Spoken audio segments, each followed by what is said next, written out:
आज हम जानेंगे एंटरप्रेन्योरशिप के बारे में लिखी गई एक बेहद ही खास किताब के बारे में। इस किताब का नाम है द स्टार्टअप नेशन। इस किताब के राइटर हैं डैन सेनर एंड सॉल सिंगर।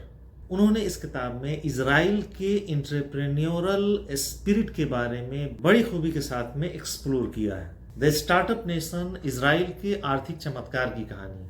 यह बुक उन फैक्टर्स को एक्सप्लोर करती है जिसके बदौलत इजराइल टेक्नोलॉजी और इनोवेशन के क्षेत्र में दुनिया का नंबर 1 देश बन गया। सेनर एंड सिंगर ने इसके एजुकेशनल, कल्चरल और मिलिट्री सर्विसेज को परखा है।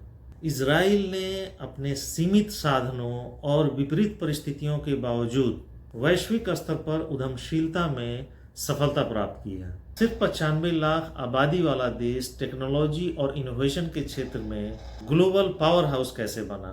इसके ग्लोबल लीडर बनने के कारणों में सबसे पहला कारण वहां का मिलिट्री माइंडसेट है। इजराइल में जन्मे हर व्यक्ति को कम से कम 2 से 3 साल मिलिट्री में सर्विस देनी ही पड़ती है। इस कल्चर की वजह से वहां के लोगों में एडेप्टेबिलिटी, लीडरशिप और प्रॉब्लम सॉल्विंग ऑटोमेटिकली आ जाती है। दूसरा सबसे बड़ा कारण एजुकेशन पे जोर है।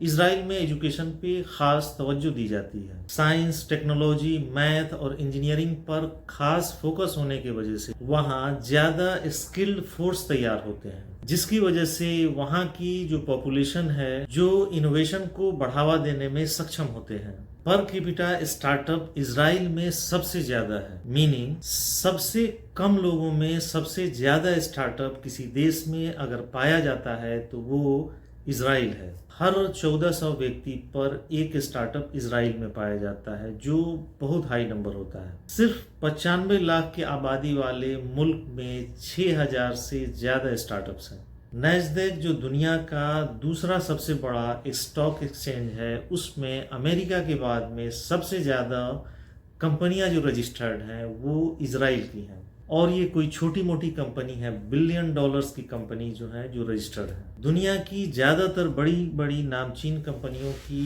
जो रिसर्च एंड डेवलपमेंट सेंटर्स हैं वो इजराइल में बनी है। रिसर्च एंड डेवलपमेंट पे खर्चा करने में इजराइल दुनिया में नंबर 1 है। अपने जीडीपी का 4.5% इजराइल रिसर्च एंड डेवलपमेंट पे खर्च करता है। वहीं अगर दुबई की बात करें तो दुबई में रिसर्च एंड डेवलपमेंट में जो इन्वेस्टमेंट है 0% है। वहीं अगर इंडिया की बात करते हैं तो इंडिया में रिसर्च एंड डेवलपमेंट पर इसके जीडीपी का 0.9% ही खर्च होता है।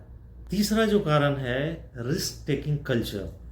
जनरली यहाँ के लोग रिस्क उठाने के ज़्यादा इच्छुक होते हैं। ये लोग फेलियर को लर्निंग अपॉर्चुनिटी समझते हैं। यहाँ एक कॉन्सेप्ट है फेल फास्ट और फेल फॉरवर्ड। इनका मानना है कि फेलियर से घबराना नहीं है।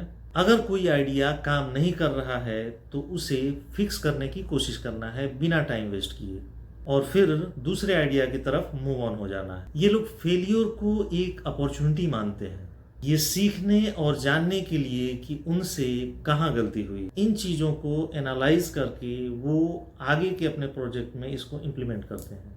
And last but not the least, इजरायलियों को बोलने की आज़ादी होती है। वहाँ ओहदे में छोटा आदमी ओहदे में बड़े आदमी से भी किसी तरह का सवाल कर सकता है। अगर किसी अदना एम्प्लॉय को बड़े का कोई डिसीजन अगर सही नहीं लगता है तो इसको ये हक है कि ये उसको चैलेंज कर दे, और इसको वहाँ के कल्चर में बुरा नहीं माना जाता। यही सारी रीजन है कि इजराइल अपने तमाम परेशानियों के बावजूद, सीमित संसाधनों के बावजूद, लगातार स्टेट ऑफ वॉर में होने के बावजूद तरक्की ही करता जा रहा है। इजराइल की बहुत सारी नीतियाँ, बहुत से ऐसे स्टेप्स हैं जिसे हम नापसंद करते हैं, लेकिन जो उनमें अच्छाई है उससे सीखने और उसे एडेप्ट करने में कोई बुराई नहीं।